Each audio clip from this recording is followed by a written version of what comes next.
Hey guys, tonight we begin a journey through the most scandalous bedrooms in royal history. What if I told you that behind every crown, every throne, every royal portrait hanging in museums, there's a secret so explosive it could have toppled entire kingdoms? What if the women we read about in history books, the queens, the empresses, the princesses, weren't just pawns in political games, but players who broke every rule? And sometimes broke hearts, treaties, and even nations in the process. Now, before we dive into tonight's secrets together, I need a tiny favour. If you're already feeling that tingle of curiosity, go ahead and hit that subscribe button. Give this video a like if you're ready for some royal drama that puts Netflix to shame. And hey, drop a comment below. Tell me where you're watching from and what time it is there. Are you in bed with your headphones on? Driving home from work? I genuinely want to know. Oh, and if you're at home, maybe dim those lights. Let the fan hum softly in the background. Let's create that perfect atmosphere for the story we're about to unfold. Ready? Let's begin. You know, when we think about royalty, we imagine this perfect, pristine world. Elegant balls, glittering crowns, perfect manners, and marriages arranged for the good of the kingdom. We picture queens sitting on thrones, waving gracefully, living these impossibly perfect lives. But here's what they don't teach you in history class. Behind those palace walls, behind those heavy velvet curtains and locked bedroom doors, some of the most powerful women in history were living double lives that would make your jaw drop. I'm talking about affairs that sparked revolutions, love letters that changed the course of wars, secret meetings that toppled governments, and women. Oh, these women, who loved so fiercely, so recklessly that they risked everything, their crowns, their reputations, sometimes even their heads. Tonight, we're pulling back that curtain. We're walking through those forbidden corridors, and trust me, what we're about to discover, it's going to change the way you see history forever. Let me ask you something. Have you ever been so in love with someone that you'd risk absolutely everything? Your job, your reputation, your future. Now multiply that feeling by 1,000. Add in the weight of a crown on your head, the eyes of an entire nation watching your every move, the knowledge that one wrong step could mean war, execution, or the end of a dynasty. That's what these women faced. And yet, they loved anyway. See, here's the thing about royal women throughout history. They were trapped in golden cages. From the moment they were born, their lives weren't their own. They were bargaining chips, political tools, wombs meant to produce heirs. They couldn't choose who to marry. They couldn't choose where to live. Hell, most of the time they couldn't even choose what to eat for breakfast. Everything was decided for them, controlled, monitored, judged. But love doesn't follow rules. Love doesn't care about dynasties or bloodlines or political alliances. Love is chaos. And when these women, these queens and empresses and princesses, when they fell in love, really, truly fell in love, chaos followed. Let me paint you a picture. It's 1780, somewhere in Europe. There's a queen, let's not name her just yet, sitting in her royal chamber. The room is magnificent. Gold everywhere, silk curtains, paintings by the greatest masters. She has everything, right? Everything except the one thing she desperately wants, the freedom to love who her heart chooses. Her husband. He's a king, sure, but he's also a stranger. Their marriage was arranged when she was basically a child. She barely knows him. And yet, she's expected to share his bed, produce his heirs, smile for the court, and never, ever complain. But then, she meets someone. Maybe it's a guard.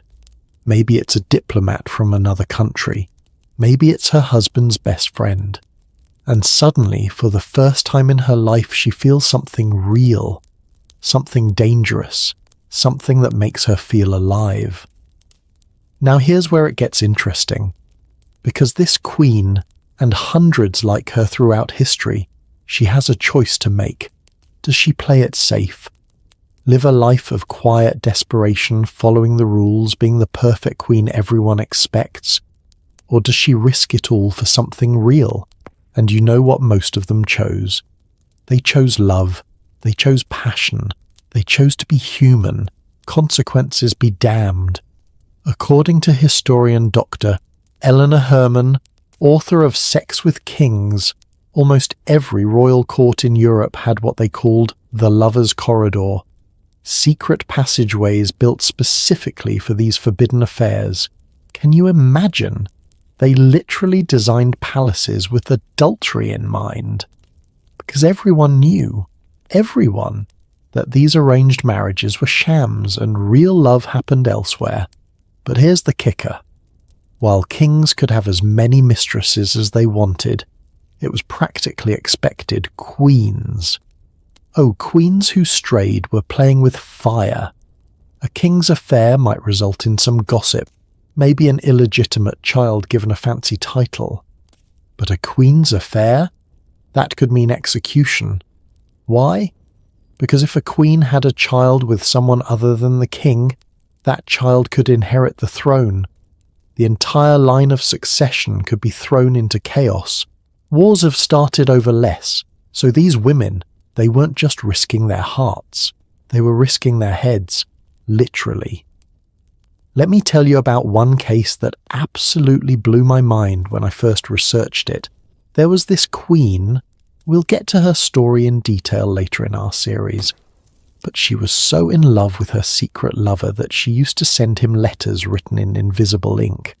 Invisible ink! Like something out of a spy movie, right? But here's the crazy part. They discovered decades later that she was also sending coded messages hidden in seemingly innocent letters about the weather and what she had for dinner. Historians at Cambridge University analysed these letters and found that every third word spelled out secret messages.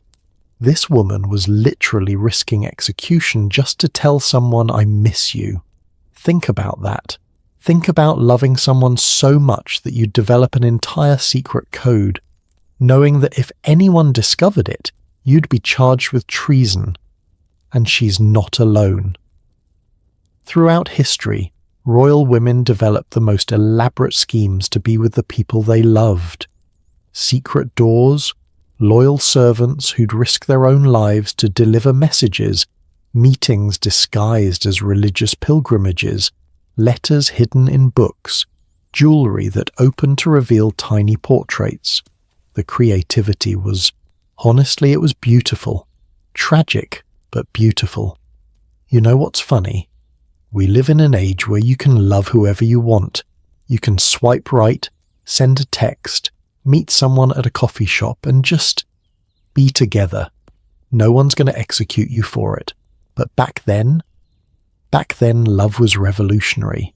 Love was rebellion. Love was the most dangerous game you could play. And these women, these royal women we're going to explore in this series, they played it anyway. Now I want you to think about something. What makes a scandal truly scandalous? Is it the act itself? Or is it the gap between what we expect and what actually happens? We expect queens to be perfect, pristine, untouchable. We put them on pedestals so high that they're barely human anymore. So when they fall, when they love, when they lust, when they choose their hearts over their crowns, the fall is spectacular. But here's what I've learned researching these stories. Most of these so-called scandals, they were just women trying to feel something real in a world that treated them like beautiful objects. They were women grabbing moments of happiness in lives that were scripted from birth to death. They were human beings, craving human connection in a world that demanded they be anything but human. According to Professor Sarah Gristwood in her book Game of Queens, she writes, and I quote, "The scandal was never really about sex. It was about power. When a queen took a lover, she was reclaiming the one part of herself that monarchy tried to take away. her ability to choose, end quote. That hit me hard when I first read it, because it reframes everything, doesn't it? These aren't just salacious stories about who slept with whom. These are stories about autonomy, about resistance, about women finding power in the only spaces they were allowed to have it. And some of them were so brilliant, so strategic, that they used their affairs to gain political power. They turned love into leverage. They transformed bedroom secrets into weapons of diplomacy. One empress, and we'll dive deep into her story soon, she basically ran an empire from behind the scenes by carefully choosing lovers who were also powerful politicians. She didn't just break the rules, she rewrote them entirely. But of course, not all these stories end well. Some of these women paid the ultimate price. There's a reason we're so fascinated by these scandals, because the stakes were life and death, real death, execution, exile, imprisonment, having your children taken away, being erased from history entirely. And yet, even knowing the risks, they did it anyway. That's courage, right?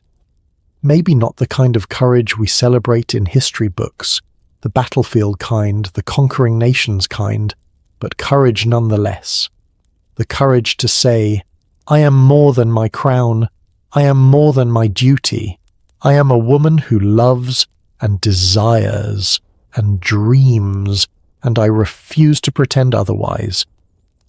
I mean, can you imagine living in a world where your every move is watched, where your bedroom has guards outside it, where your letters are read by advisors before they're sent, where even your facial expressions are analysed for signs of dissatisfaction? That was their reality, every single day. And in that reality, love wasn't just an emotion, it was an act of defiance. Here's something that really struck me. When I was going through old court documents and diaries, I found that male historians often wrote about these affairs with this tone of moral judgment. Scandalous behaviour, they'd call it. Betrayal of the crown. Shameful conduct.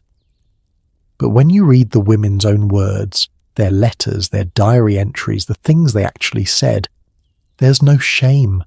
There's joy. There's passion. There's this defiant sense of, yes, I did this and I'd do it again.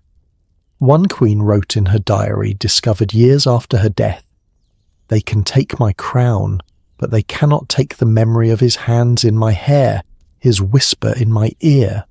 I am both queen and woman, and I refuse to choose."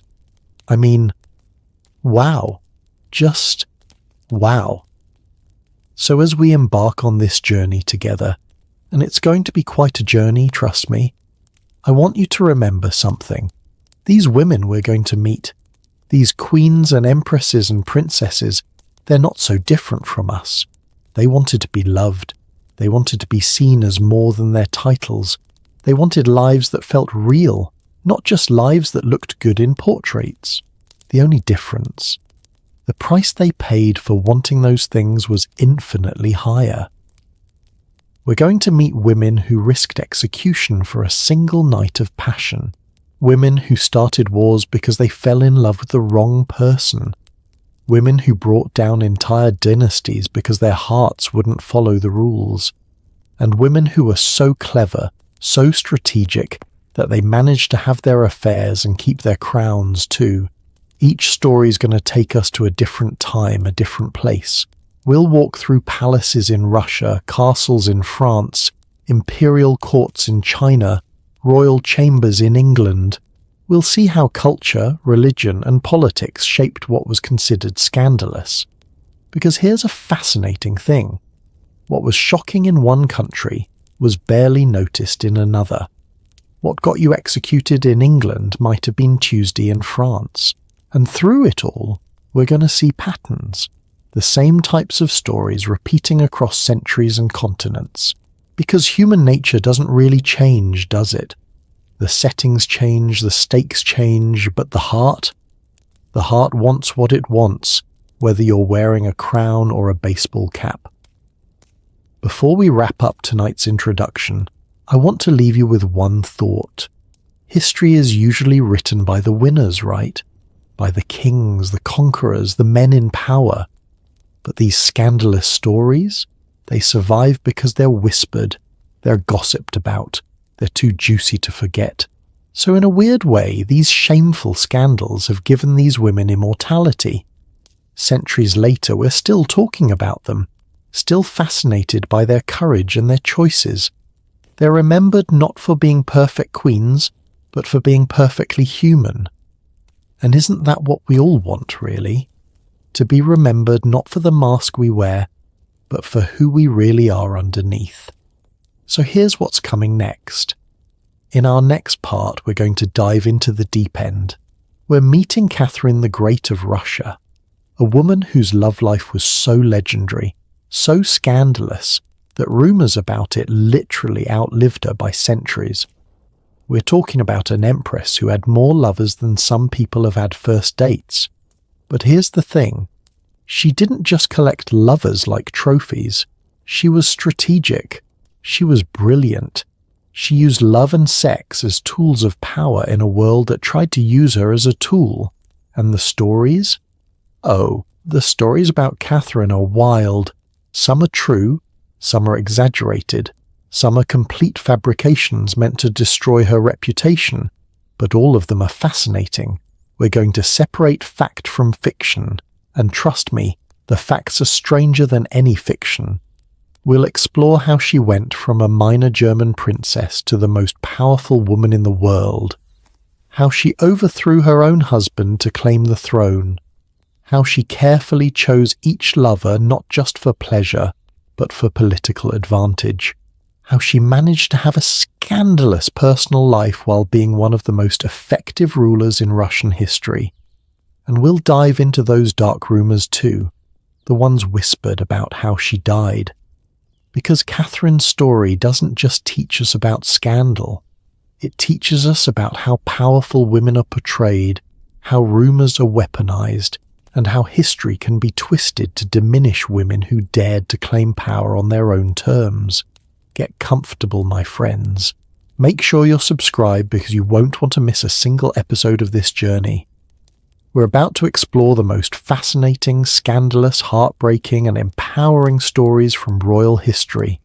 Stories about women who loved dangerously, lived boldly, and refused to be anything less than fully human, crown or no crown.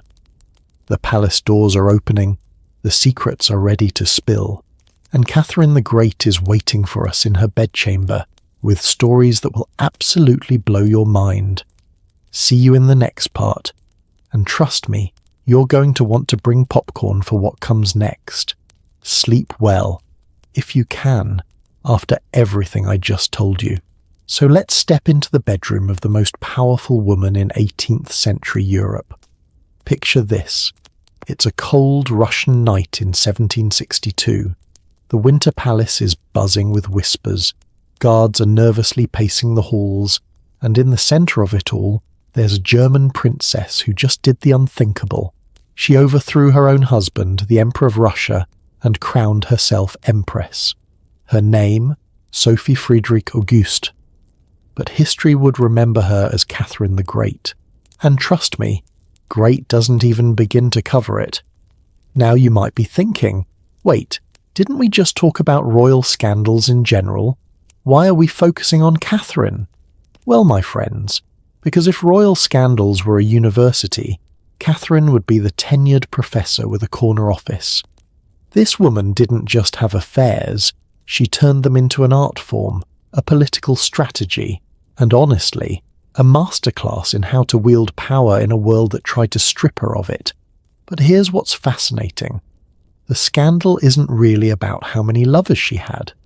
It's about how a foreign princess, with no legal claim to the Russian throne, with no army of her own, with nothing but her intelligence and charisma, became one of the most powerful rulers in history. And yes, love and sex played a role in that rise, but not in the way you might think. Let me take you back to the beginning. 1744. Sophie is just 14 years old. 14. Well, when she's plucked from a minor German duchy and shipped off to Russia to marry Grand Duke Peter, the heir to the Russian throne. Can you imagine? At 14, most of us were worried about acne and algebra tests. She's being groomed to become empress of the largest country on earth. According to historian Robert Kay, Massey in his Pulitzer Prize-winning biography, Catherine the Great, Sophie arrived in Russia speaking no Russian, knowing nothing about Russian culture, and married to a man she'd met exactly once before. The marriage was purely political, an alliance between Prussia and Russia. Nobody cared if they liked each other. Nobody cared if they were compatible. She was basically an imported baby-making machine for the royal dynasty. But here's where Catherine, because she changed her name to sound more Russian. Here's where Catherine shows her first glimpse of brilliance. While her husband Peter spent his days playing with toy soldiers, literally grown man toy soldiers, Catherine started learning. She studied Russian obsessively. She read philosophy, history, political theory. She learned the customs, befriended the Orthodox priests, charmed the nobility. She basically became more Russian than the Russians. And her husband? Peter was busy offending everyone. He idolized Prussia, Russia's enemy. He insulted the Russian Orthodox Church. He played with his toys while state matters crumbled. According to Catherine's own memoirs, published after her death, Peter was so uninterested in her that he barely spoke to her for the first years of their marriage. Their wedding night? He got drunk and passed out. Romantic, right? Now, here's where we need to talk about something important. For 9 years, Catherine didn't produce an heir. In royal terms, that's basically a career-ending failure. The entire point of her existence, according to everyone around her, was to have a baby, preferably a boy, and she wasn't delivering.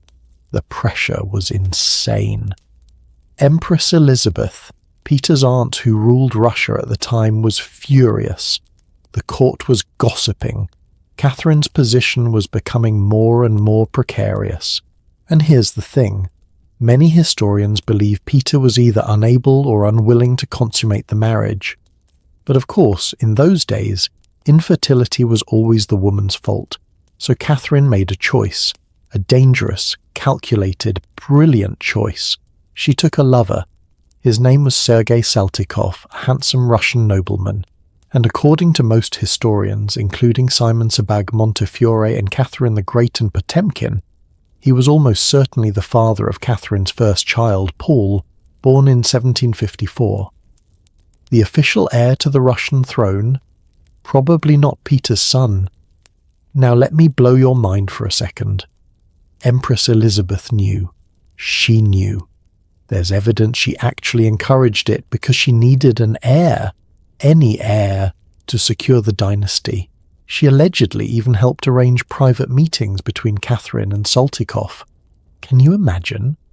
The Empress herself playing matchmaker for her nephew's wife to have an affair, just to get a baby with royal blood. Or at least blood close enough. This is what I mean when I say Catherine was operating on a whole different level. She wasn't just having an affair for love or pleasure, though from her letters Saltykov certainly provided both. She was solving a political crisis. She was securing her position. She was playing chess while everyone else was playing checkers. But Saltykov was just the beginning. After Paul was born, after her position was somewhat secure, Catherine's love life became, let's say, colourful.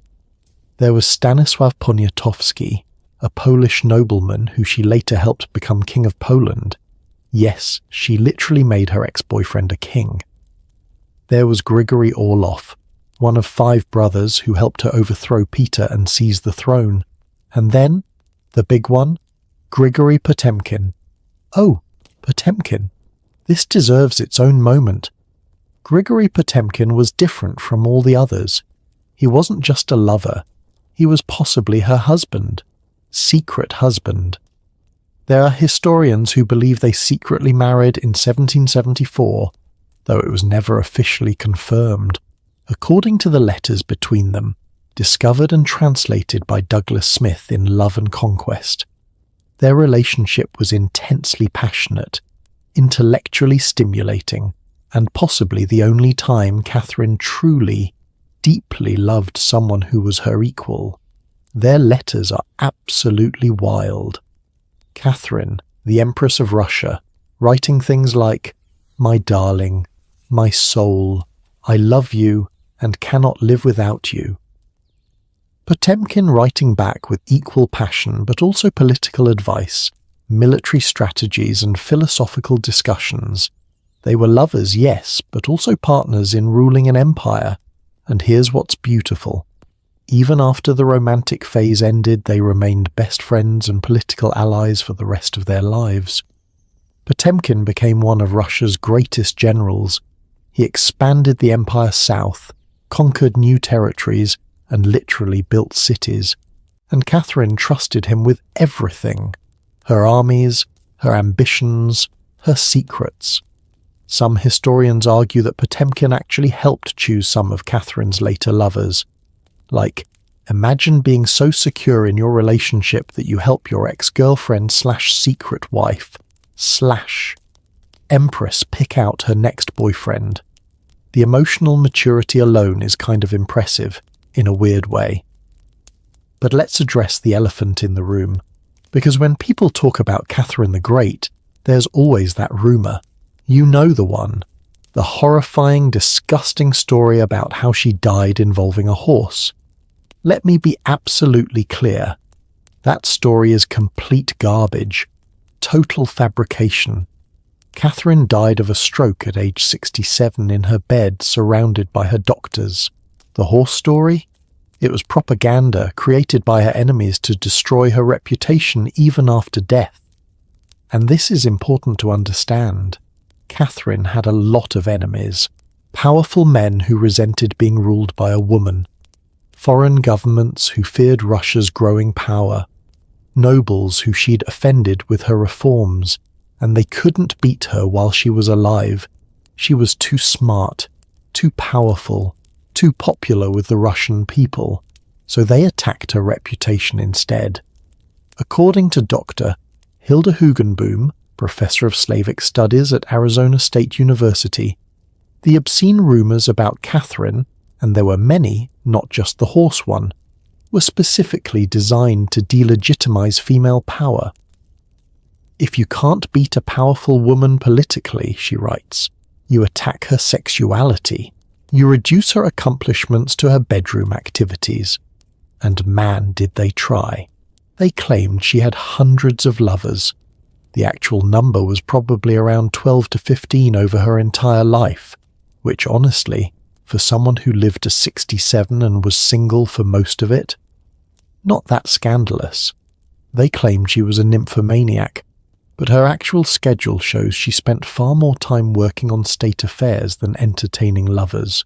They claimed she was cruel to her lovers, but most of them left her service wealthy, with estates and titles, and many remained her lifelong friends. The truth is, Catherine was probably one of the hardest working rulers in history. Her daily routine: wake up at 6 a.m., work on state documents until breakfast, meet with advisors, review military reports, correspond with Voltaire and other Enlightenment thinkers, work on legal reforms, then maybe in the evening, spend time with her current favourite. She expanded Russia's territory by 200,000 square miles. She founded new cities, like entire cities. She established the first state-funded schools for girls in Russia. She created a comprehensive legal code. She corresponded with the greatest minds of her age. She collected art that would become the foundation of the Hermitage Museum.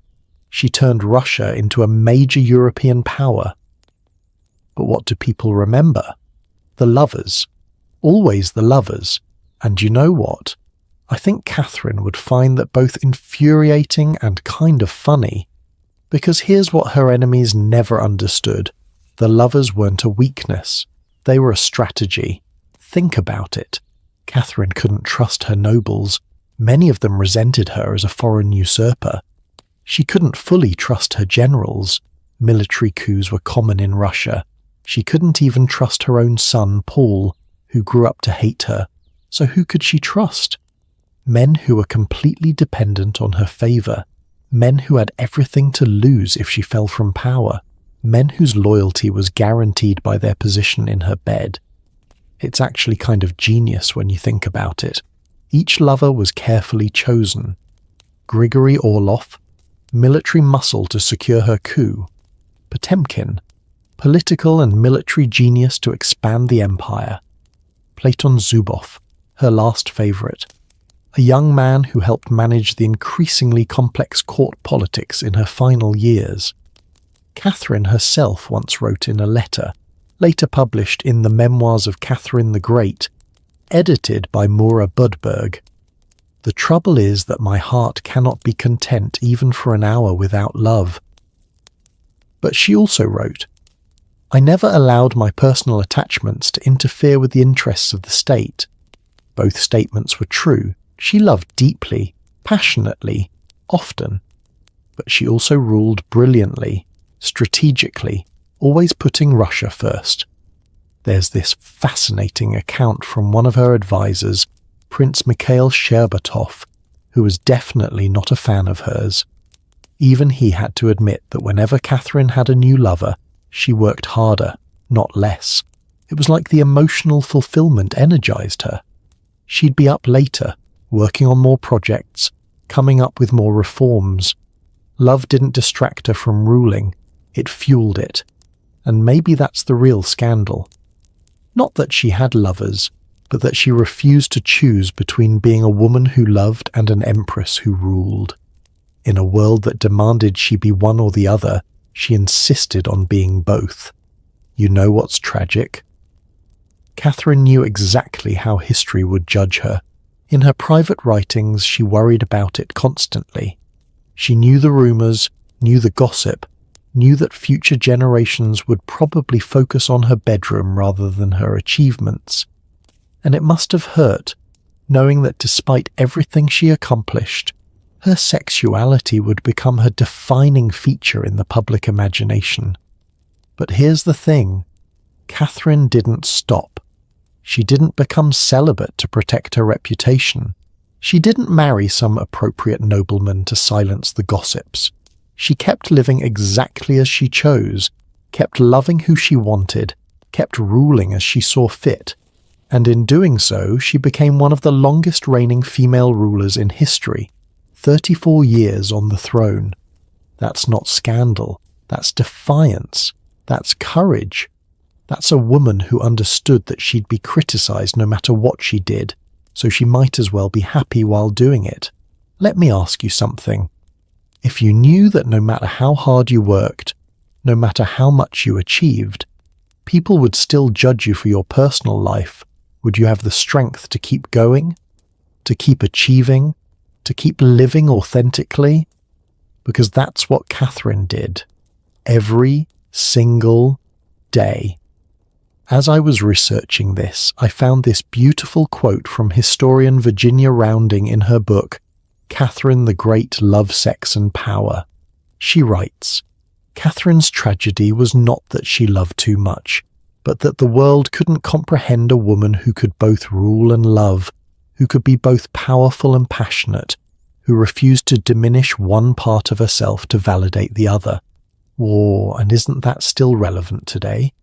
How many powerful women are still reduced to their relationships? How many female leaders are judged by different standards than their male counterparts? How many times do we see a woman's personal life used to undermine her professional achievements?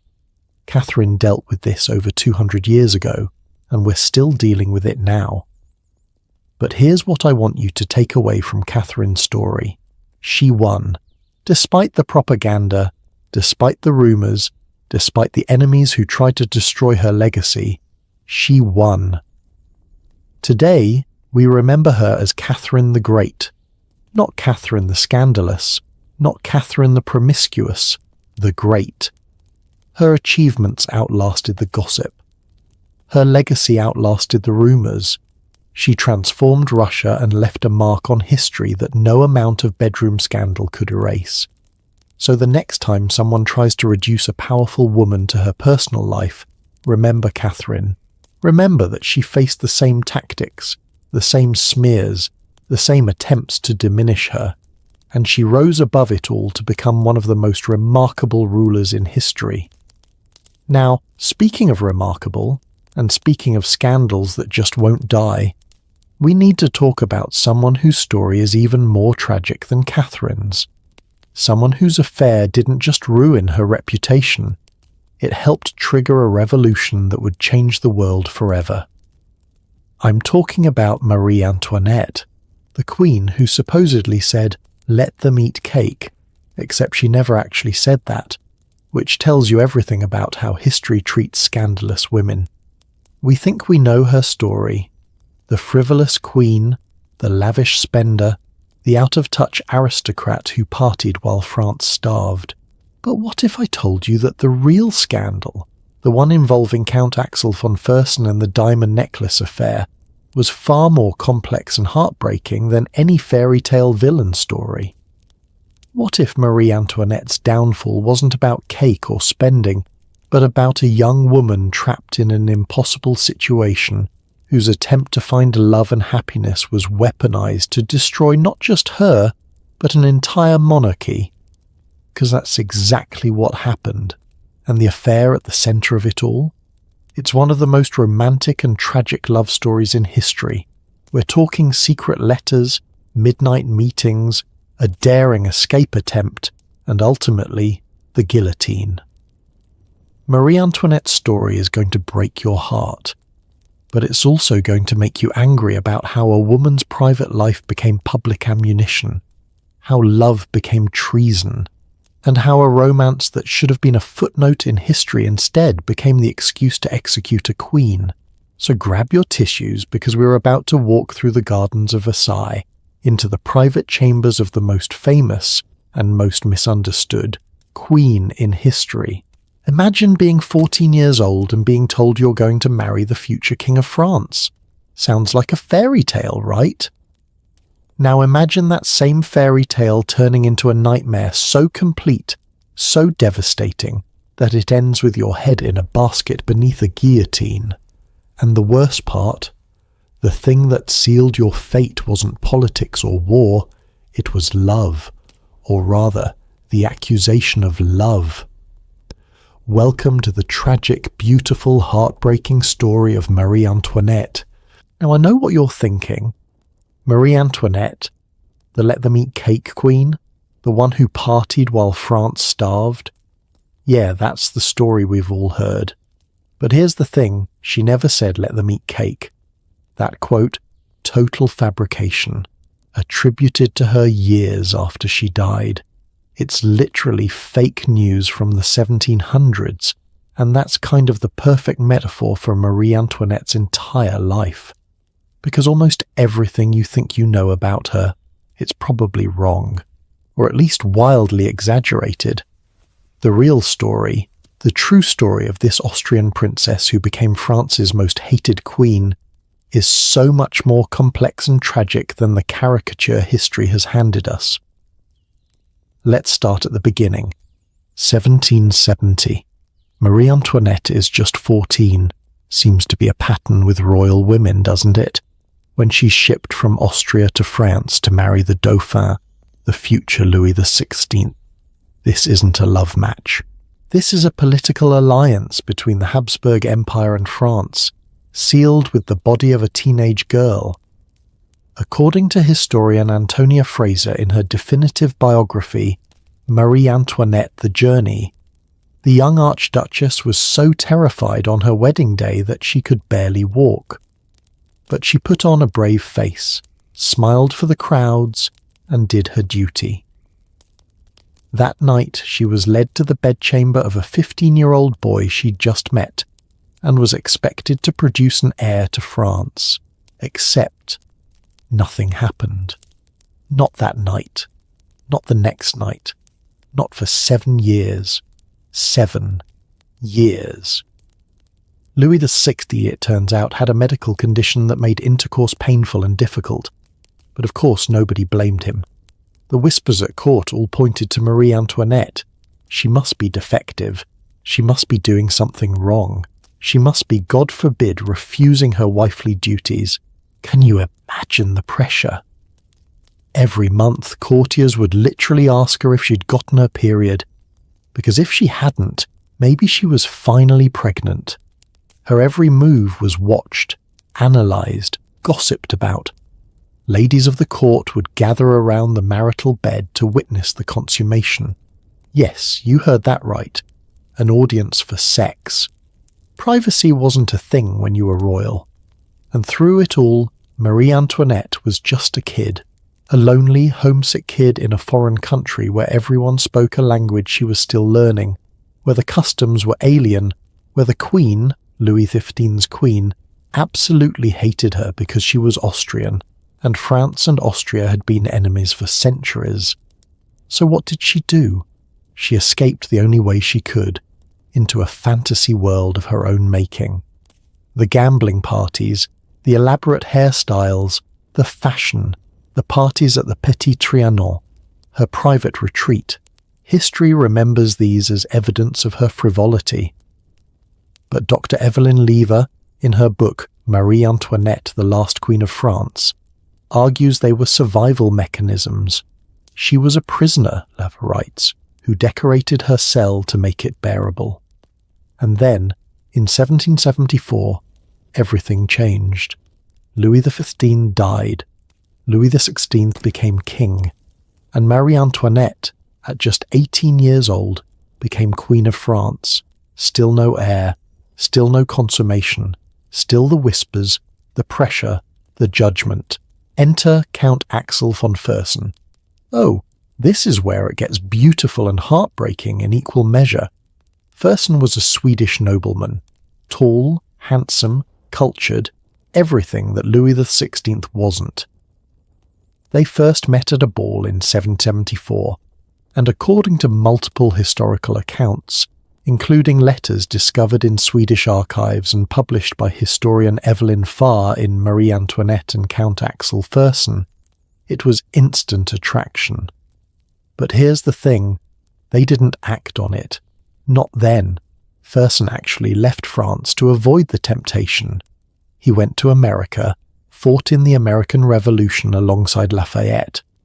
Marie Antoinette stayed in France, finally, convincing Louis to have surgery for his condition. In 1778, 8 years after their wedding, the marriage was consummated. 9 months later, she had her first child. Problem solved, right? She'd done her duty. She'd produced an heir. Eventually, she'd have 4 children. She should have been safe, but she wasn't, because by then, the damage was done. The French people had decided who Marie Antoinette was, a frivolous, extravagant, foreign queen who cared nothing for them. And when Fersen returned to France in 1783, when he and Marie Antoinette began their real relationship, it gave her enemies all the ammunition they needed. Now here's where we need to talk about what actually happened between them. Because unlike Catherine the Great, who was pretty open about her lovers, Marie Antoinette and Fersen were incredibly discreet. So discreet that historians still debate whether they actually had a physical affair or if it was just an intense emotional connection. The evidence? It's complicated. There are letters, hundreds of them, but many were destroyed or heavily edited. What survived shows deep affection, desperate longing, but nothing explicitly sexual. Fersen's diary has cryptic entries, including one that just says, "Restez là," stayed there, on a night he visited the Queen's private apartments. Some historians think that's code for sex. Others think it means he literally just stayed there, talking. Professor Munro Price, in his book The Road from Versailles, presents perhaps the most convincing argument. They probably did have an affair, but it started much later than people think, probably around 1791, when everything was already falling apart. By then, Price writes, Marie Antoinette had nothing left to lose. The revolution had stripped her of everything except her humanity. But here's what we know for sure. They loved each other. Deeply. Completely. Whether that love was physical or not almost doesn't matter because the love itself was real, and in their world that was dangerous enough. Fersen once wrote to his sister about Marie Antoinette, "I would give my life to save hers." He wasn't being dramatic. He meant it literally, and he would prove it. Because while this love story was unfolding, France was burning. The French Revolution had begun. The people were starving. The economy was collapsing. And the revolutionaries needed a villain. They needed someone to blame for all of France's problems. They chose Marie Antoinette. And this is where the propaganda machine really kicked into gear. Pamphlets flooded Paris, hundreds of them, depicting the Queen in the most obscene, degrading scenarios imaginable. According to historian Chantal Thomas in The Wicked Queen, The Origins of the Myth of Marie Antoinette, these weren't just about destroying her reputation. They were about destroying the very idea of monarchy. To kill the Queen, Thomas writes, they first had to kill the mystique of royalty. They had to make her human, then make her monstrous. So they invented affairs she never had. They claimed she slept with dozens of men and women. They said she was bankrupting France with her spending, even though records show her expenses were actually quite modest compared to previous queens. They even, and this is absolutely vile, they claimed she'd sexually abused her own son. None of it was true. None of it. But truth didn't matter. The revolution needed a monster, and they made Marie Antoinette into one. And through it all, Fersen stayed. He could have fled to Sweden, stayed safe, but he didn't. He organized escape attempts. The most famous one, the flight to Varennes in June 1791, he planned every detail. He arranged the carriage, the disguises, the route. He personally drove the first leg of the journey, sitting next to the woman he loved, knowing that if they were caught, they'd both likely die. They almost made it. They were just a few miles from the border when they were recognized and arrested. The escape attempt was the final nail in the coffin. It proved, the revolutionaries said, that the royal family were traitors trying to flee France. Louis XVI and Marie Antoinette were stripped of their remaining power and imprisoned. Fersen escaped, barely.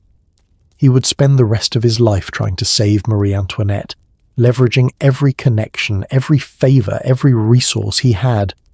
But it wasn't enough. In August 1792, the monarchy was abolished. In January 1793, Louis XVI was executed. And Marie Antoinette? She was moved to the Conciergerie prison, separated from her children, and put on trial for treason.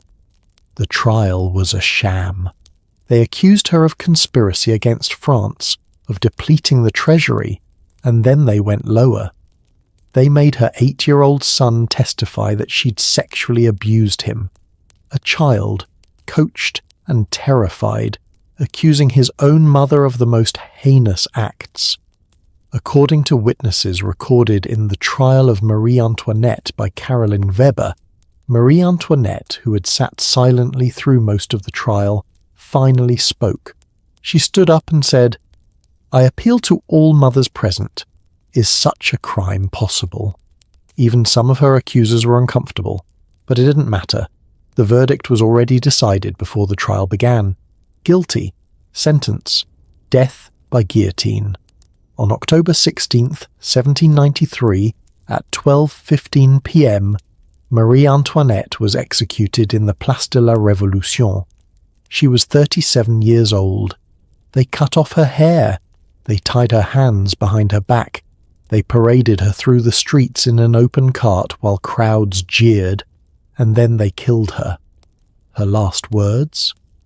According to the executioner's assistant Henri Sanson, whose account was published in Memoirs of the Sansons, she accidentally stepped on the executioner's foot and said, "Pardon me, sir, I did not do it on purpose."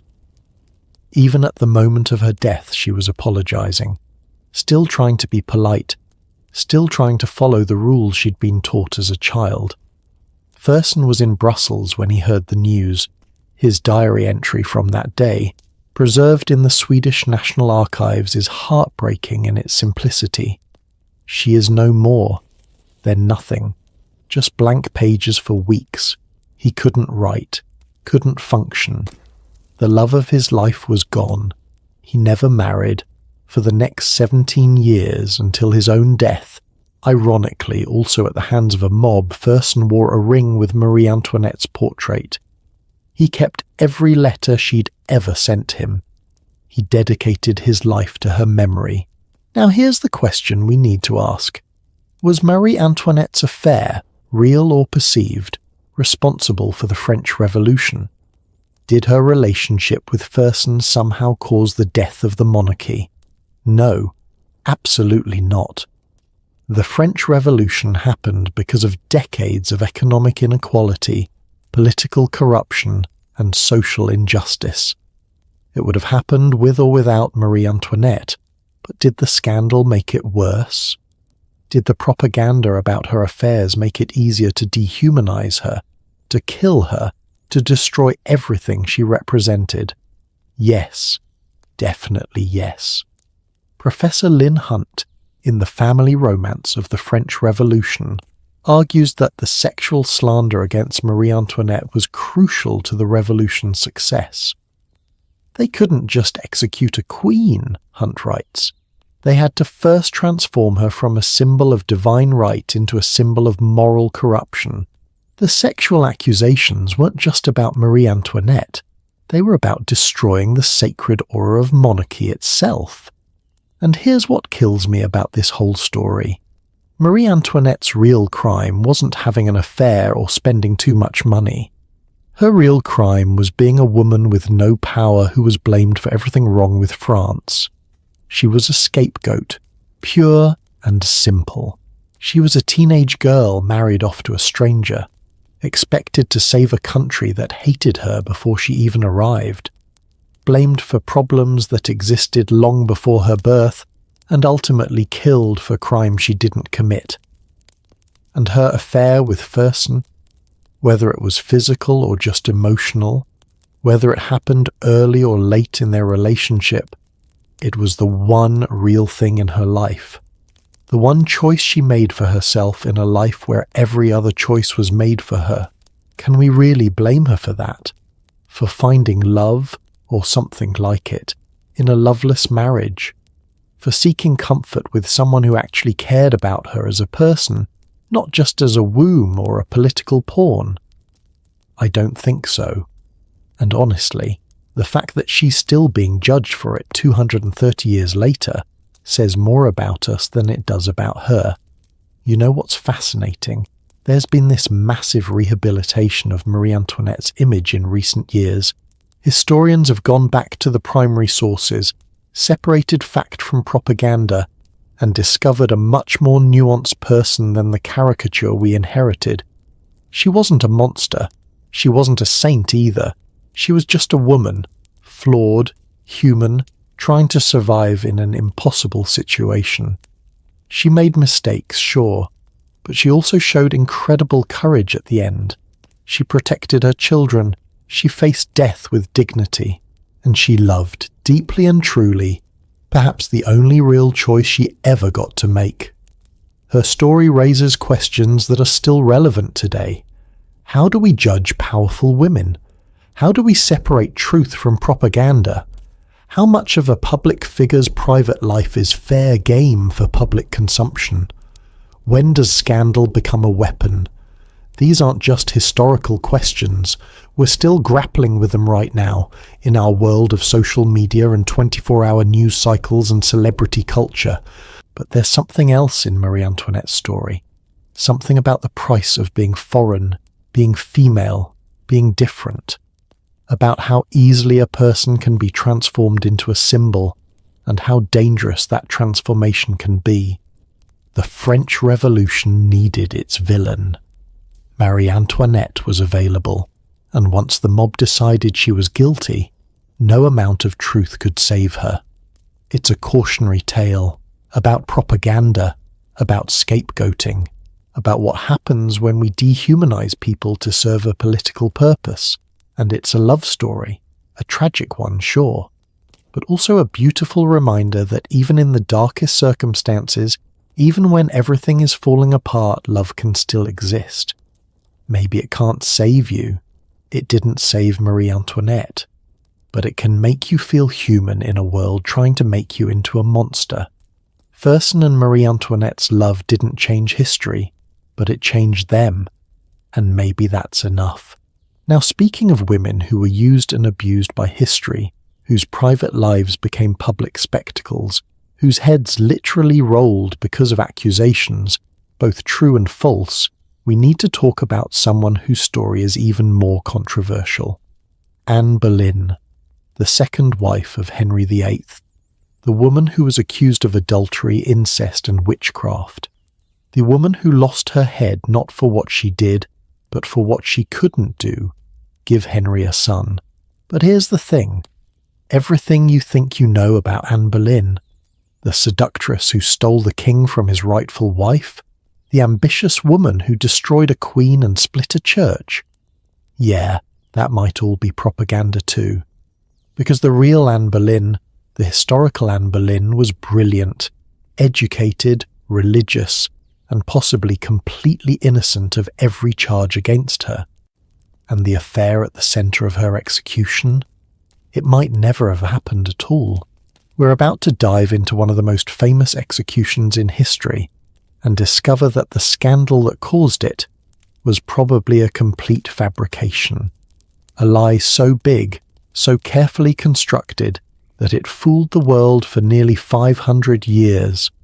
Anne Boleyn's story is going to make you question everything you think you know about truth, power, and the lengths men will go to destroy women who refuse to disappear quietly. May 19th, 1536. The Tower of London. A French swordsman, specially imported because he's the best at what he does, waits on a scaffold. His job? To behead a queen. But not just any queen. Anne Boleyn. The woman who'd made a king break with Rome, who'd caused a religious revolution, who'd been crowned with all the pomp and ceremony England could muster just 3 years earlier. And now she's about to die for adultery, for incest, for treason, for plotting to murder the king, for witchcraft, some whispered. Except here's the thing that should make your blood run cold. She probably didn't do any of it. Not a single thing. Anne Boleyn wasn't executed because she was guilty. She was executed because she failed to give Henry VIII a son. Everything else, the scandals, the affairs, the accusations, they were a carefully constructed legal murder, dressed up as justice, and the world believed it. For almost 500 years, we believed it. Let's rewind.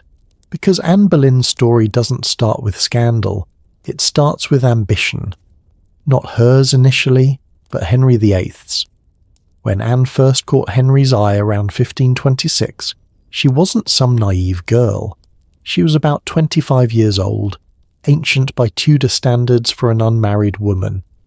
She'd spent years in the French court, one of the most sophisticated and dangerous courts in Europe. According to historian Eric Ives in his masterwork The Life and Death of Anne Boleyn, she was educated, cultured, could speak French fluently, played musical instruments, and had a wit sharp enough to match any man at court. She'd also seen firsthand what happened to royal mistresses. Her own sister, Mary Boleyn, had been Henry's mistress and was basically discarded when he got bored. Used up and tossed aside like yesterday's news. So when Henry started pursuing Anne, she made a calculated decision. She would not be his mistress. If he wanted her, he'd have to marry her. Think about the audacity of that for a second. This is Henry VIII we're talking about, the King of England, one of the most powerful men in Europe, and Anne, a mere nobleman's daughter, said no to him for 6 years. 6 years she held out. 6 years of love letters from Henry. His actual letters survive, and they're almost embarrassing in their neediness. "I beg to know expressly your intention touching the love between us," he wrote, this powerful king basically begging. But Anne had a problem. Henry was already married to Catherine of Aragon, and the Pope wasn't going to grant an annulment. Catherine was the aunt of Charles V, the Holy Roman Emperor, who had the Pope basically under his thumb. So Henry did the unthinkable. He broke with Rome, created the Church of England, declared himself supreme head of the church, all so he could divorce Catherine and marry Anne. Now, historian Diarmaid MacCulloch, in his book Thomas Cromwell: A Revolutionary Life, points out something crucial. Anne didn't cause the English Reformation, but she became the excuse for it, and that made her dangerous. She was the living symbol of England's break with Rome, and symbols can be destroyed. And that's exactly what happened. Anne and Henry finally married in January 1533. She was already pregnant. They'd finally consummated their relationship once marriage was certain. In September, she gave birth. The astrologers had predicted a boy. Letters announcing the birth of a prince were already written. But it was a girl, Elizabeth. You can almost feel Henry's disappointment through the historical records. The celebratory tournaments were cancelled. The letters were hurriedly rewritten. And Anne's position, which had seemed so secure, suddenly became precarious. Because here's the brutal truth of Tudor politics. Queens had one job: produce a male heir. That's it. Everything else was secondary. Anne's intelligence, her charm, her political acumen. None of it mattered if she couldn't give Henry a son. She got pregnant again, miscarried, pregnant again, miscarried again, this time, allegedly, a male fetus. Each loss made her position more dangerous. And Henry? He was already looking elsewhere. By 1536 he was infatuated with Jane Seymour, one of Anne's ladies-in-waiting. Young, docile, everything Anne wasn't. But there was a problem. Henry was married to Anne. Enter Thomas Cromwell, Henry's chief minister, probably one of the most ruthless political operators in English history. According to Professor Susanna Lipscomb in her book The King is Dead, Cromwell had his own reasons to want Anne gone. She'd opposed some of his policies, particularly regarding the dissolution of the monasteries. She was becoming politically inconvenient, so Cromwell and Henry hatched a plan. They would destroy Anne, completely, permanently, and they would do it by accusing her of the one thing that would justify executing a queen: adultery, multiple counts of adultery, and worse, incest with her own brother. The speed with which it happened is terrifying. On May 2nd, 1536, Anne was arrested during a May Day tournament. The charges: adultery with 5 men, Mark Smeaton, a court musician, Sir Henry Norris, a close friend of the king, Sir Francis Weston, another courtier, William Brereton, a groom, and her own brother, George Boleyn. The evidence laughably thin. According to the indictments, discovered and analysed by historian John Guy in his article, The Tudors' Fact and Fiction, the specific dates when these affairs supposedly occurred were often days when Anne was either heavily pregnant, had just given birth, or wasn't even in the same location as her supposed lovers. Let me give you an example. Anne was accused of adultery with Henry Norris on October 6, 1533, but court records show she'd just given birth to Elizabeth 6 weeks earlier and was still in confinement, a period when queens were isolated with only female attendants. It would have been physically impossible, but facts didn't matter. They had one confession. Mark Smeaton, the musician, the lowest ranking of the accused. And how did they get that confession? According to historian Rather Warnick in The Rise and Fall of Anne Boleyn, Smeaton was almost certainly tortured. He was the only commoner among the accused, which meant he could be tortured legally. The others, being nobility, couldn't be. One confession, obtained through torture, was enough to condemn them all. The trial was a farce. Anne was accused of planning to murder the king, based on absolutely nothing. She was accused of mocking Henry's clothes and poetry, as if that's treason.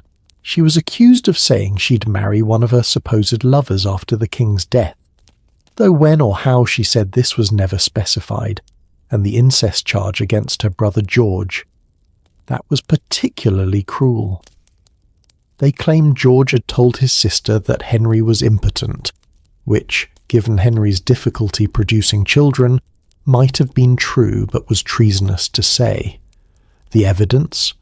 George's wife, Lady Rochford, testified against him, possibly to save herself. But here's what breaks my heart about the trial. Anne's defence. According to the contemporary account by Edward Hall in his Chronicle, Anne defended herself brilliantly. She was articulate, composed, logical. She systematically dismantled each accusation. She pointed out the impossible dates, the lack of witnesses, the absurdity of the charges. It didn't matter. The jury, handpicked by Cromwell, deliberated for less than an hour. Guilty on all counts. Sentence: death by burning or beheading at the king's pleasure. Henry, in what he probably thought was mercy, chose beheading. And because Anne had once been queen, he imported that French swordsman, supposedly more skilled and quicker than the usual axe-wielding executioner. 5 men died before her brother George maintaining his innocence to the end. The 4 others, all except Smeaton, still proclaiming they were innocent.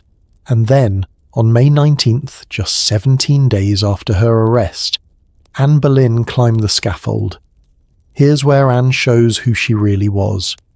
Her last speech, recorded by multiple witnesses and preserved in the Chronicle of King Henry VIII of England, is a masterclass in grace under pressure.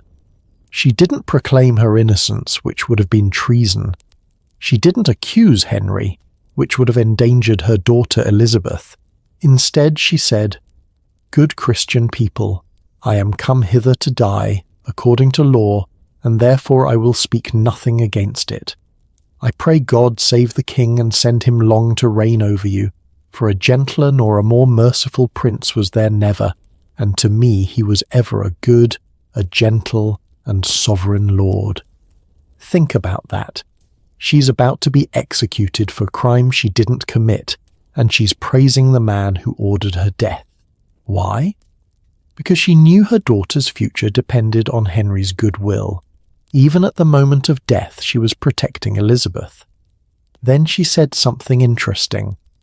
"If any person will meddle with my cause, I require them to judge the best."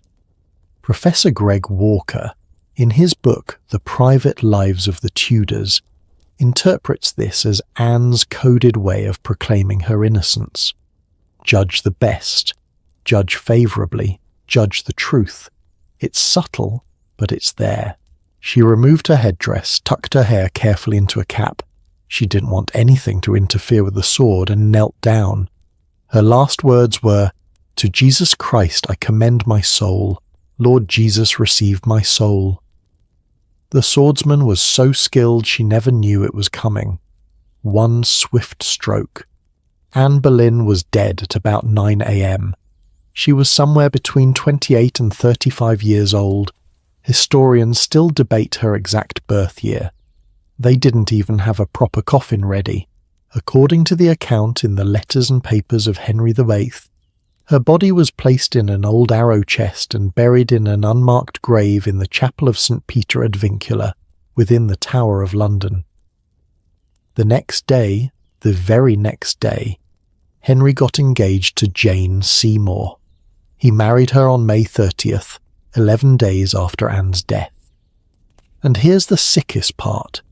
Henry later had Parliament pass an act declaring his marriage to Anne invalid, which meant Elizabeth was illegitimate, so Anne died for adultery in a marriage that Henry then declared never legally existed in the first place. The logical contradiction is stunning. You can't commit adultery in a marriage that wasn't real. But logic wasn't the point. Destruction was the point. Now you might be thinking, but what if she was guilty? What if at least some of the affairs happened? Fair question. Let's look at the modern evidence. In 2020, historian Tracy Borman published new research in her book Anne Boleyn and Elizabeth I that analysed all the surviving evidence with modern historical methods. Her conclusion: there is not a single piece of credible evidence that Anne committed adultery. Every charge falls apart under scrutiny. The dates don't work. The witnesses were either tortured or had motives to lie. The accusations contradicted each other. The trial procedures were irregular, rushed, and designed to convict rather than seek truth. Even contemporaries had doubts. The imperial ambassador, no friend to Anne, wrote, "The accused persons have been condemned upon presumption and not upon proof or valid confession." The French ambassador wrote that the case against Anne was built on very flimsy evidence. So why do we still, even now, sometimes wonder if she might have been guilty? Why does the scandal stick? Because that's what propaganda does. It creates doubt. It plants seeds that grow for centuries. Henry needed to destroy Anne so completely that no one would question her execution. So he didn't just kill her, he assassinated her character, made her into a monster, a whore, a witch even, and it worked. For hundreds of years, Anne Boleyn was remembered primarily as the temptress who destroyed a good queen, Catherine of Aragon, and split a church, who was then punished for her own adultery. Poetic justice, right? Wrong. So wrong. Anne Boleyn was a brilliant, educated woman who refused to be a king's mistress and paid the price for that ambition. She was a religious reformer who promoted the English Bible and Protestant theology. She was a mother who loved her daughter fiercely, and she was a political player who made enemies in a court where enemies could kill you. Her real crime? Being female and powerful and failing to produce a son. Everything else was window dressing on a murder. Think about this. Anne's daughter, Elizabeth, went on to become Elizabeth II, one of the greatest monarchs in English history, who ruled for 45 years and turned England into a world power. The son Henry so desperately wanted, Edward VI, died young after a sickly reign of just 6 years. The daughter Anne gave him ended up being worth 100 sons. But Henry never knew that because he was so obsessed with the idea of a male heir that he murdered the mother of his greatest legacy. The tragedy of Anne Boleyn isn't just that she died, it's that she died for nothing. Her execution didn't secure the succession. It just made room for Jane Seymour, who died giving birth to that longed-for son. It didn't solve any of Henry's problems, it just created new ones, and the scandal that justified her death, completely fabricated. So when we talk about royal scandals, Anne Boleyn's story is a crucial reminder. Sometimes the scandal is the crime, sometimes the accusation is the evidence, sometimes a woman's destruction is carefully planned, meticulously executed, and disguised as justice. Anne Boleyn didn't lose her head because of an affair. She lost it because she couldn't produce a son and had made too many powerful enemies. The affair was just the excuse they needed. And that's perhaps the most scandalous thing of all, that an innocent woman could be murdered by the state, her reputation destroyed, her name dragged through mud for centuries, and all of it completely legal.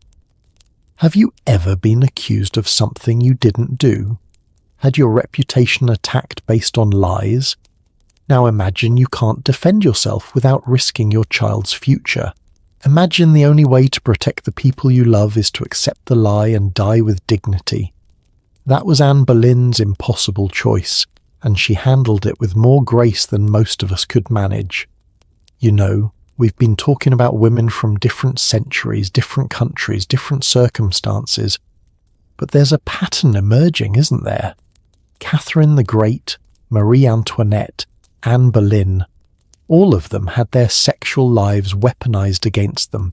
All of them were reduced to scandalous stories that overshadowed their actual accomplishments.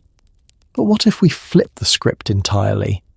What if we look at a woman who didn't hide her affairs, who didn't apologize, who used love and seduction openly as tools of power, and got away with it? What if we look at someone who lived over 2,000 years ago but was so far ahead of her time that we're still trying to understand her? I'm talking about Cleopatra, the last pharaoh of Egypt, the woman who seduced Julius Caesar and Mark Antony, the woman whose love affairs literally changed the course of Western civilization. But here's the twist. Almost everything you think you know about Cleopatra is wrong. She wasn't Egyptian, she was Greek. She probably wasn't even that beautiful by conventional standards. And her greatest weapon wasn't her body, it was her mind. Cleopatra didn't seduce her way to power, she strategized her way there. And the scandals we remember? They are actually brilliant political moves that kept Egypt independent for decades longer than it should have survived. We're about to meet the most misunderstood woman in ancient history, and trust me, her story is going to completely change how you think about power, sex, and politics. Here's a question. What if the most famous seductress in history wasn't actually all that interested in seduction? What if her legendary beauty was mostly propaganda? And what if the woman we've been told used her body to control men actually used something far more powerful? Her brain? Meet Cleopatra VII, Philopator, the last pharaoh of Egypt, the woman whose name has become synonymous with feminine seduction. Except almost everything we know about her is wrong. Dead wrong. And once you understand the real Cleopatra, you'll realize she wasn't a victim of scandal. She was a master of it. She controlled her own narrative in ways that women 2,000 years later are still trying to figure out. Let's start by destroying the biggest myth. Cleopatra was not Egyptian. I know. That's like saying the Statue of Liberty isn't American. But it's true. Cleopatra was Greek, pure Macedonian Greek, descended from Ptolemy I, one of Alexander the Great's generals who took over Egypt after Alexander died. The Ptolemaic dynasty had ruled Egypt for 300 years by the time Cleopatra was born in 69 BCE, and they'd kept their bloodline pure through, wait for it, marrying siblings, brothers marrying sisters, uncles marrying nieces, for generations. Cleopatra herself was married to both her younger brothers at different times, though those marriages were purely ceremonial for political legitimacy. According to Egyptologist Joyce Tildesley in her book Cleopatra, Last Queen of Egypt, Cleopatra was actually the first Ptolemaic ruler in 300 years who bothered to learn Egyptian. Think about that. 3 centuries of Greek rulers in Egypt who couldn't even speak to their subjects. But Cleopatra, she spoke 9 languages: Egyptian, Greek, Hebrew, Aramaic, Latin, and several others. That's not seduction, that's strategy. And her legendary beauty? Probably overrated. We have coins from her reign, ancient coins that show her actual face. Professor Mary Beard from Cambridge University analysed these in her book Women and Power and concluded that Cleopatra had a prominent nose, a strong chin, and looked, well, pretty ordinary. The coins show her with the same hooked nose and masculine features as her male relatives. The Roman historian Plutarch, writing about 100 years after her death in his Life of Antony, said something fascinating. Her beauty was not incomparable, nor such as to strike those who saw her. But her conversation had an irresistible charm, and her presence, combined with her persuasive speech and character, had something stimulating about it. Read that again. Her beauty was not incomparable. The ancient source is literally telling us she wasn't that beautiful. What she had was charisma, intelligence, and the ability to charm anyone in their own language, discussing their own culture and interests. She didn't seduce men with her body. She seduced them with her mind. And then she let history think it was all about sex because that made her seem less threatening. Genius, really. But let's talk about the two relationships that made her famous and infamous. Julius Caesar and Mark Antony, the men who fought over her, the men who supposedly fell helplessly under her spell. Except that's not really what happened either. Caesar first. 48 BCE. Egypt is in civil war. Cleopatra has been kicked off the throne by her brother, husband Ptolemy Themed and his advisors. She's about 21 years old, exiled, with no army and no obvious way back to power. Meanwhile, Julius Caesar, the most powerful man in the Roman world, has just defeated his rival Pompey, who fled to Egypt and was promptly murdered by Ptolemy's advisors, trying to curry favor with Caesar. Bad move. Caesar was furious. You don't murder a Roman consul, even a defeated one, without asking Rome's permission. So now Caesar is in Alexandria, angry, and Ptolemy's advisors are panicking.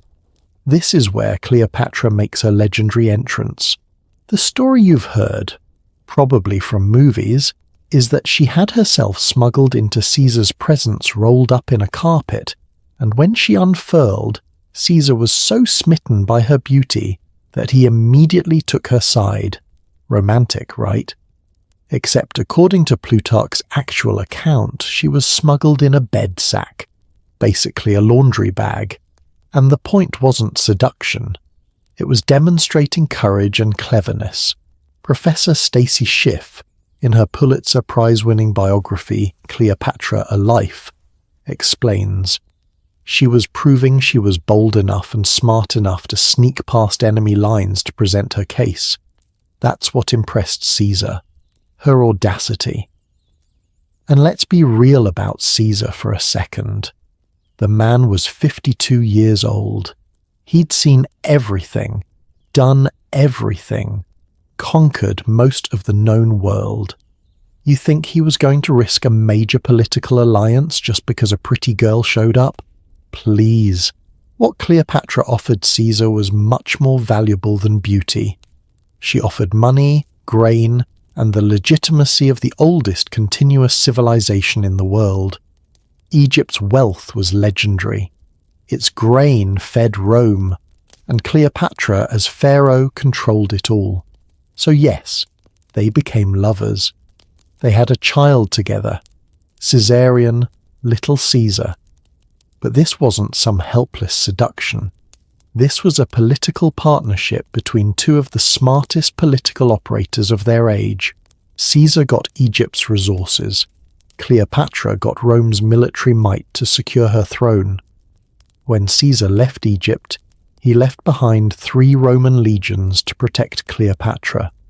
That's not love. That's geopolitics. Cleopatra later visited Rome as Caesar's guest. She lived there for over a year, from 46 to 44 BCE. The Romans were scandalized, not because of the affair. That was normal for powerful Roman men. They were scandalized because Caesar seemed to be treating her as an equal. He put up a golden statue of her in the Temple of Venus. He let her sit in on Senate meetings. He discussed policy with her as if, gasp, her opinions mattered. According to Roman historian Cassius Dio in his Roman History, the Romans hated this.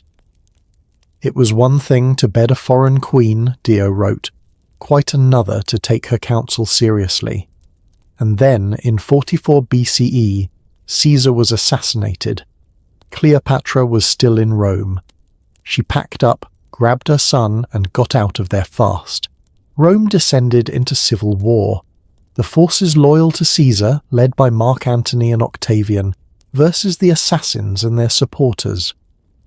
For 3 years, Cleopatra stayed in Egypt, watching, waiting, being very careful about which side to support. This is the part that movies always skip: the strategic patience. She wasn't desperately seeking a new Roman protector, she was calculating the odds. By 41 BCE, Antony and Octavian had won. They divided the Roman world between them. Octavian got the west, Antony got the east, and Antony needed money to finance his planned invasion of Parthia. He needed Egypt. So he summoned Cleopatra to meet him in Tarsus, in modern-day Turkey. And this is where Cleopatra pulls off perhaps the greatest political theatre in history. She doesn't rush to Tarsus like some eager supplicant. She makes Antony wait. When she finally arrives, she does it in a golden barge with purple sails, dressed as the goddess Venus, with boys dressed as cupids fanning her. The whole scene was so spectacular that Plutarch described it in detail 150 years later. It clearly became legendary. But here's what's brilliant. Antony had been styling himself as the new Dionysus, the god of wine and revelry. So Cleopatra shows up as Venus, Dionysus's divine lover. She's not just making an entrance, she's literally staging a divine romance, casting them both as gods in their own myth. Professor Dwayne Roller, in his book Cleopatra, a Biography, calls this the most sophisticated piece of political propaganda in ancient history. She's not seducing Antony, she's creating a narrative that makes their alliance seem divinely ordained. And it worked. Antony and Cleopatra became partners. They had twins together, Alexander Helios and Cleopatra Selene. Later, another son, Ptolemy Philadelphus. But more importantly, they formed a political alliance that nearly changed the course of history. Here's what most people don't realize. Cleopatra wasn't trying to seduce her way onto the Roman throne. She was trying to keep Egypt independent.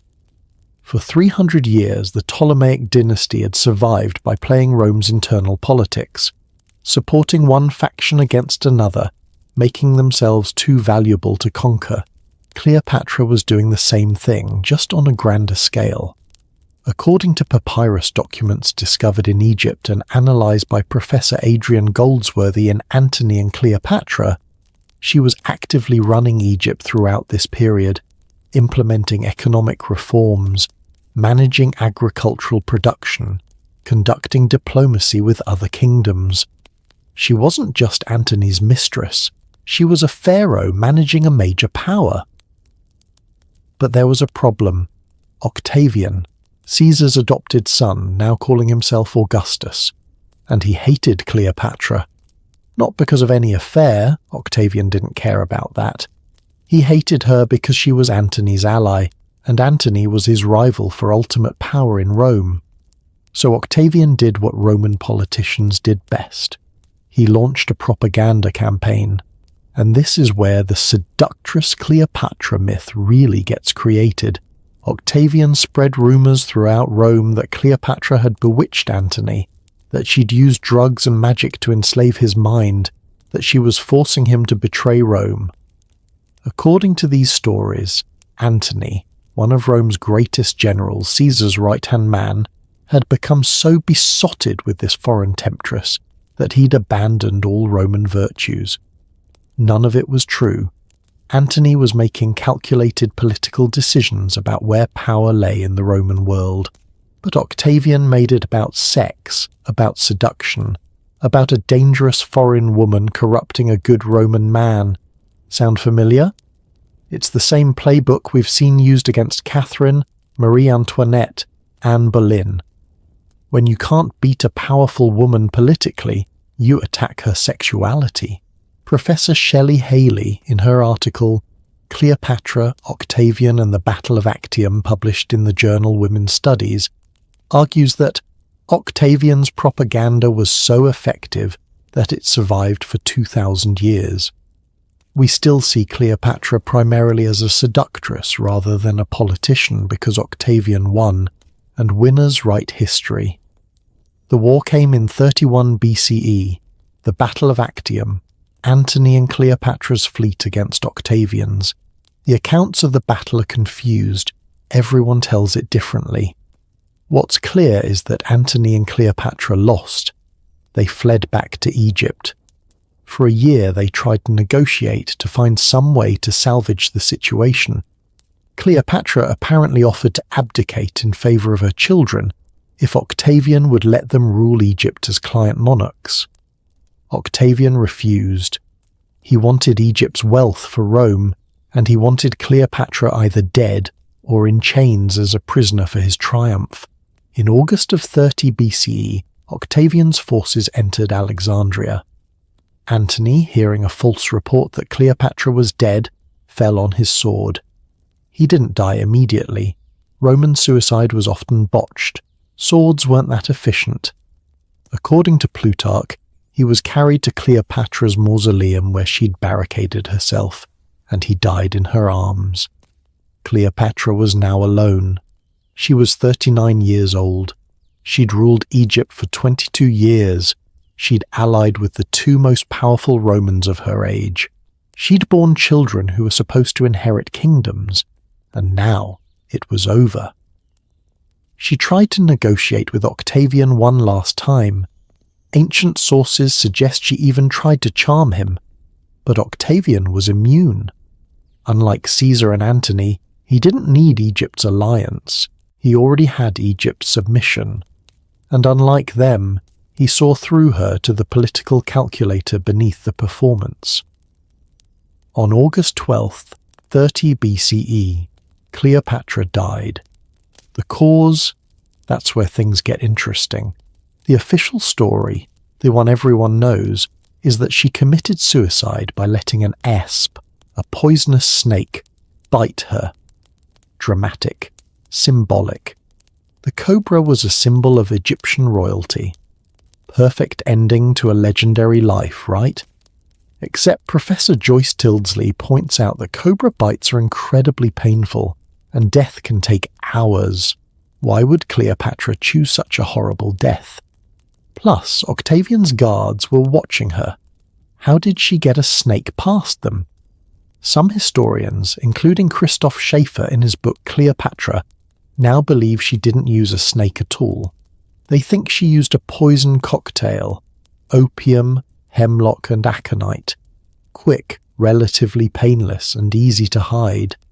The snake story might have been invented later to make her death seem more exotic, more Egyptian, more scandalous. But here's what matters. However she did it, Cleopatra chose death over being paraded through Rome in chains. She robbed Octavian of his triumph. Her last act was denying Rome the satisfaction of her humiliation. And what happened to her children? Caesarion, her son with Caesar, was hunted down and murdered by Octavian.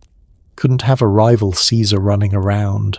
But her 3 children with Antony were taken to Rome and raised by Octavian's sister, Octavia, who'd actually been married to Antony before Cleopatra. Her daughter, Cleopatra Selene, eventually married a king and became queen of